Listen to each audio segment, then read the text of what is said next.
सुबह सुबह दस्तक हुई, अलार्म की रिंग बजी, दिन का आगाज करने धीमी सी हवा चली, हम लेकर आए फ्रीडम मॉर्निंग। देखिए फ्रीडम मॉर्निंग पीर से जुमा सुबह 10 बजे। Freedom mornings.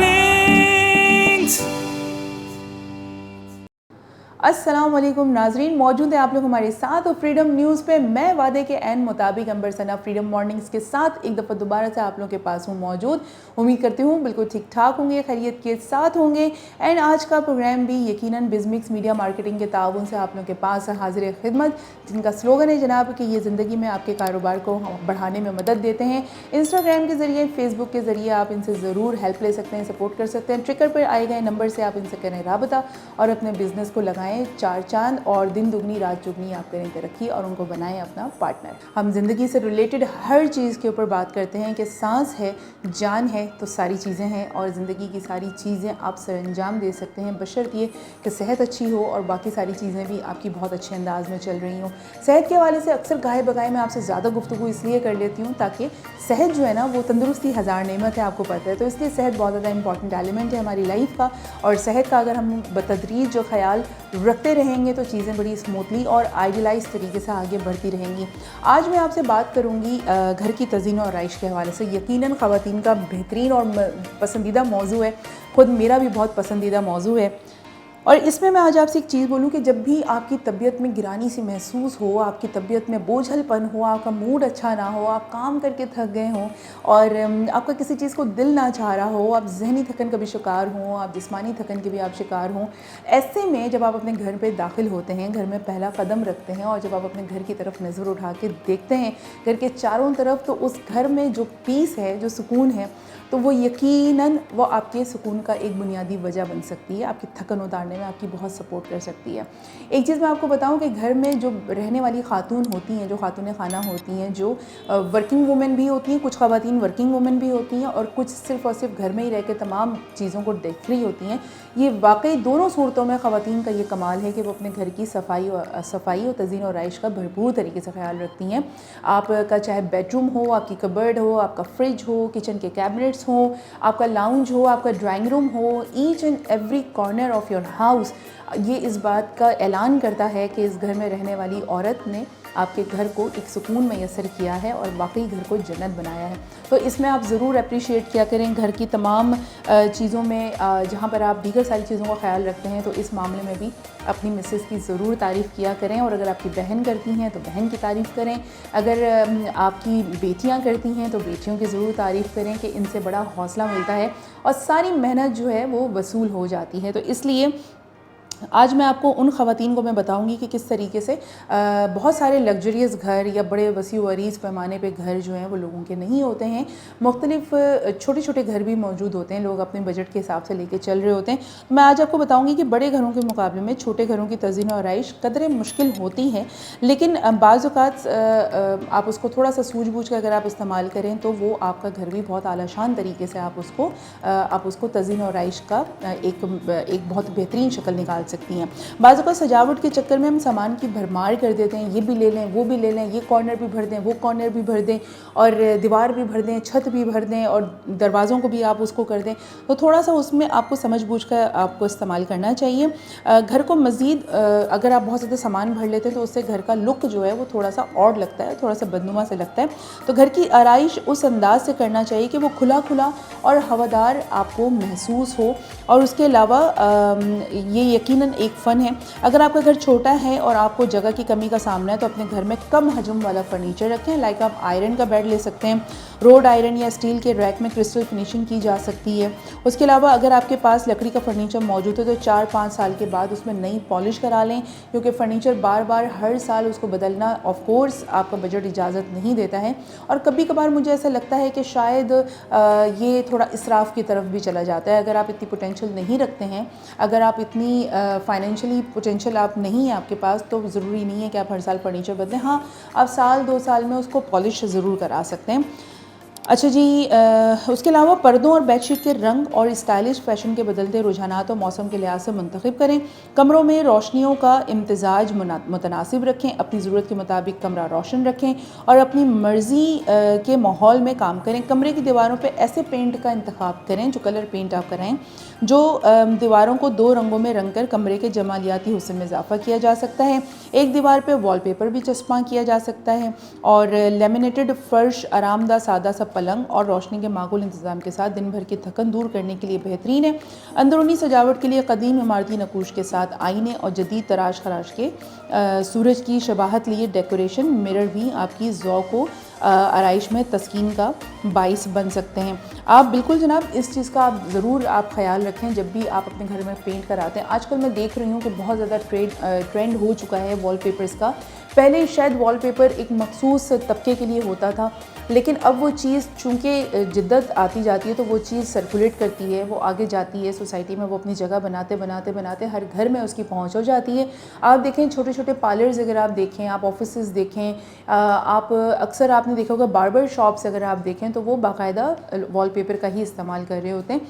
उससे वॉलपेपर से आपके कमरे का लुक बहुत ज़्यादा इन्हेंस हो जाता है। आप अपने बजट के हिसाब से मार्केट में हर रेंज में, हर रेट में आपको तमाम चीज़ें वहाँ पे मैसर हैं। अगर आप उसको देखते हैं और आप उसको अगर कैरी करते हैं तो आपको बहुत आसानी से सारी चीज़ें मैसर आ जाएंगी। अपना बजट देखकर आप चल सकते हैं। ज़रूरी नहीं है कि आप बहुत ज़्यादा हाई फाई आप सारी चीज़ें करें। यकीनन अपने चादर से बाहर पाँव आप निकालेंगे तो आप ज़िंदगी आपकी मुश्किल में आएगी। जो लोग मार्केट में बैठ कर ये चीज़ें सेल कर रहे हैं या जो लोग अपनी मर्ज़ी की चीज़ें लगा के बैठे हैं, यकीनन उनको कोई फ़र्क नहीं पड़ने वाला। ये टोटल ज़िम्मेदारी आपकी है, तो ज़रा इस चीज़ के ऊपर थोड़ा सा फोकस रखें और कम खर्च बाला नशी का उसूल जो है ना वो ज़रूर अपनाए रखें। एक और टिप मैं आपको दूँ, अक्सर आपने देखा होगा हमारे पास डिफरेंट हम बेडशीट्स ले रहे होते हैं, कभी वॉश करने में, कभी कुछ करने में वो अक्सर कहीं से डैमेज हो जाती हैं, कभी आप उससे सिलाई करवाते हैं, सब कुछ करवाते हैं, लेकिन चूँकि उसके प्रिंट्स और कलर प्रिंट बहुत अच्छे होते हैं तो आपका दिल नहीं चाह रहा होता कि आप उसे डिस्पोज ऑफ करें। बड़ी महंगी और पसंद की चादरें हम लेकर आते हैं, बेडशीट्स लेकर आते हैं, लेकिन ड्यू टू एनी रीज़न वो डैमेज होने की वजह से कहीं पर भी वो इतनी प्रेजेंटेबल नहीं रहती कि आप उन्हें बिछा सकें। तो आप क्या कर सकते हैं कि जो उसका डैमेज हिस्सा है वो आप उसे निकाल दें और आप उससे क्या कर सकते हैं, आप उसे अपने घर के कुशन्स के कवर रेडी कर सकते हैं। अगर आपको लगता है कि उसके अंदर अभी इतनी जान है कि उसके ऊपर और कोई कुशन की ज़रूरत नहीं है, तो आप इंटरनल जो कवर होता है, इनसाइड जो कुशन का कवर होता है, आप उसको वो बना सकते हैं। उसमें से फ्रिल से आप उसकी डिज़ाइनिंग कर सकते हैं। उसमें से किचन के आप अपने कुछ जो एक डस्टर कपड़ा होता है उसके कुछ पीसेज आप उसको निकाल के बाकायदा चौकोर या रेक्टेंगल कटिंग करके आप उसको हाथ से बैठ के तुरपाई कर सकती हैं। और अगर आपके पास टाइम नहीं है कि आप ये सब कुछ कर सकें तो आप उसे सिंपल पीको वाले के साथ आप जाके उसको सिंपली चारों तरफ से पीको करवा सकते हैं। आप किचन में उसको यूज़ कर सकते हैं, डस्टिंग के लिए आप उसे यूज़ कर सकते हैं। उसके अलावा अगर आपको लगता है कि ये चादर नहीं, मैं उसको कुछ नहीं कर सकती और बड़ी चाह से मैंने ये चादर ली थी, तो आप उसको डिफरेंट तरीके से आप उसको कहीं पे भी आप उसे यूज़ कर सकते हैं। आप उसे दस्तरखान बना सकती हैं। दस्तरखान के लिए नीचे आप उसका एक अस्तर लगा सकती हैं। अस्तर लगा के उसके चारों तरफ आप बेलिंग कर सकती हैं।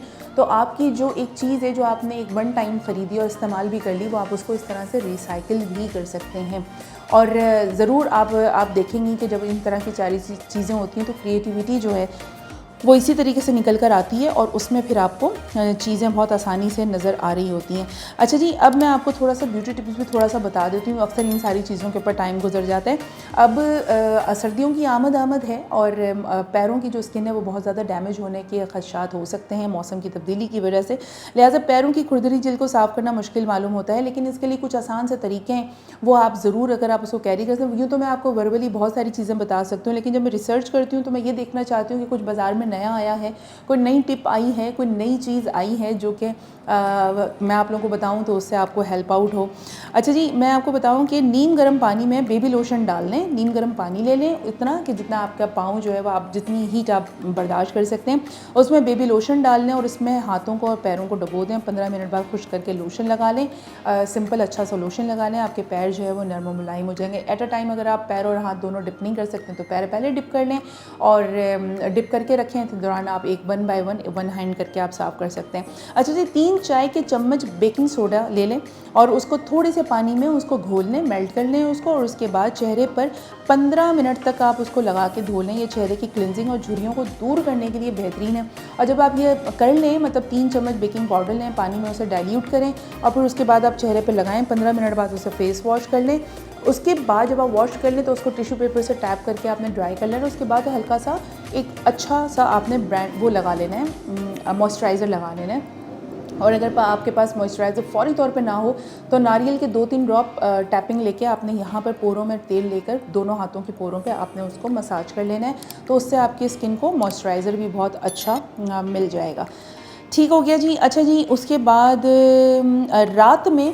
रात में थोड़े से बादाम के दाने दूध में भिगो दें। 4-5 बादाम ले लें, उसको दूध में भिगो दें और उसके बाद जो है सुबह छिलका उतार के उन्हें बारीक पीस लें, यानी छिलका उतार लें, उसको बारीक से पीस लें और उसमें लेमन या फिर कीनू का जो रस है वो मिला के चेहरे पे लगाएं। 20 मिनट के बाद चेहरा धो लें। चंद दिन के इस्तेमाल से झाइयाँ मुकम्मल तौर पे साफ़ हो जाएंगी। अच्छा, मुकम्मल तौर पे साफ़ पता है उस वक्त होंगी जब आप पहली दफ़ा लगाएंगे तो आपकी स्किन की जो बुनियादी ऊपर की लेयर है ये साफ़ होना शुरू होगी। जब ये साफ़ होगी तो आपकी झाइयाँ और हल्के जो हैं वो और प्रोमिनेंट होंगे।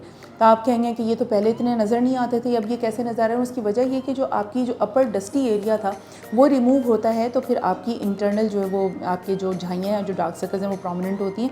तो जब आप रेंडमली उसको साफ़ करते रहेंगे तो फिर यकीनन सफाई हो जाएगी। मेक श्योर कि जब भी आप चेहरे पर कोई भी प्रोसीजर करें, इस तरह की कोई भी रेमेडी करें, तो आपने मॉइस्चराइज़र का ज़रूर इस्तेमाल करना है, क्योंकि मॉइस्चराइज़र आपकी स्किन को मॉइस्ट का काम करती है और उसके बाद आपकी स्किन के जो पोर्स हैं उनको नॉर्मल करती है और जो स्किन की तमाम जो लेयर्स हैं उनको काम डाउन करती है। तो ये चीज़ें आपने ज़रूर करनी है। इंशाल्लाह आगे चलकर भी आप लोगों को मैं ज़रूर सारी चीज़ें मैं आप लोगों को बताऊँगी। आज के लिए बस इतना ही। ख्याल रखें, जो आज मैंने तज़ीन और आइश के हवाले से घर की सारी चीज़ें आप लोगों को बताई हैं, होप सो आपके बिल्कुल काम आएंगी और आप ज़रूर अमल करेंगे। एंड साथ ही साथ आपको बताया मैंने कि किस तरीके से आप अपनी स्किन का थोड़ा सा ख्याल रखें, बहुत ज़्यादा ज़रूरी है। और दीगर सारी चीज़ों के हवाले से भी, दांतों के हवाले से भी आपको बहुत सारी चीज़ें बताई, तो ख्याल रखिएगा। इंशाल्लाह ज़िंदगी बखैर रही तो कल आप लोगों से ज़रूर मुलाकात होती है। मैं अंबर सना चाहूँगी आप लोगों से इजाज़त इस वादे पर कि रखेंगे आप लोग अपना बहुत सारा ख्याल और हम सबको रखेंगे दुआओं में याद। टेक केयर, टाटा, अल्लाह हाफिज़, अस्सलाम वालेकुम। सुबह सुबह दस्तक हुई, अलार्म की रिंग बजी, दिन का आगाज करने धीमी सी हवा चली, हम लेकर आए फ्रीडम मॉर्निंग। देखिए फ्रीडम मॉर्निंग फिर से जुमा सुबह 10 बजे। Freedom mornings.